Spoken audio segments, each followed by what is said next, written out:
Төртөөнде de bir көздөн жоокун. Сонун үшөө иши болса төртүн иши кетти. Onun da bir көз жоогу, сөйтсе арасынан бирөө тос сөйлөп атыр, сөйтсе бидетти.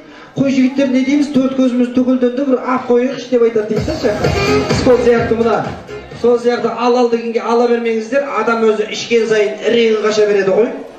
Өткенде биздин авылда bir көкөмүз тойдан ишип кеп, мал корага кирип, койларга айтат дейди ғой. Жем жейтиндердин колдорун көтөрүңдер депчи. Сол сыяктуу болмасын. Bir gün bir ağamız больницаға барды да. Больницаға айтат дейт, доктор, осы мен кейин кезде бауырым ауырама, бүйрегим ауырама, төп мазам жоқ, ең кейіп жүре алмай жүрмін деген ғой. Сөйтсе доктор ішесің ба десе, барма деп айтат дейт да.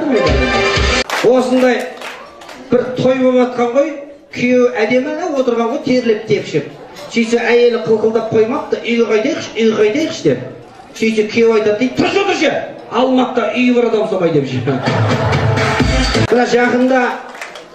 Жақында бомждар Жапонияға жалым жасапты ғой.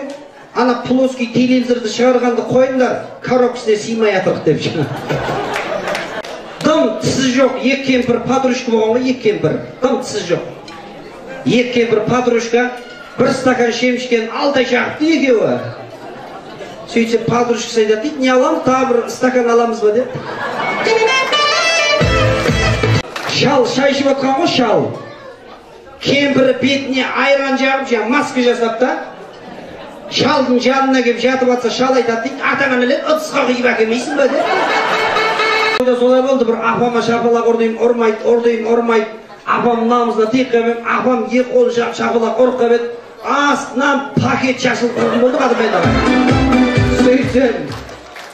Сөйтсем 24 күн продукциясын сақой отырген пакетке.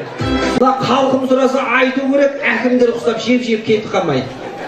Алматының бұрынғы әкімі Храпунов айтты ғой, баюдың екі авторы бар деп. Бірінші баю керек, екінші таю керек депті ғой. Біреудің үйіне ұры түскен ғой, сөйтсе ұрының судырғысы бар екен, сол үйді тонап жүріп талқап та ұры. Талқаған ғой, қалтасында алтын тола. Үйдің өйесіге қапты. Ана аузына қасықтығын жүріп зорға дегенде аманат қаған ғой ұрына. Сөйтсе ұры айтады дейді, қақ жүзіміз сәлмағында өлпеде жат қой деп шықты.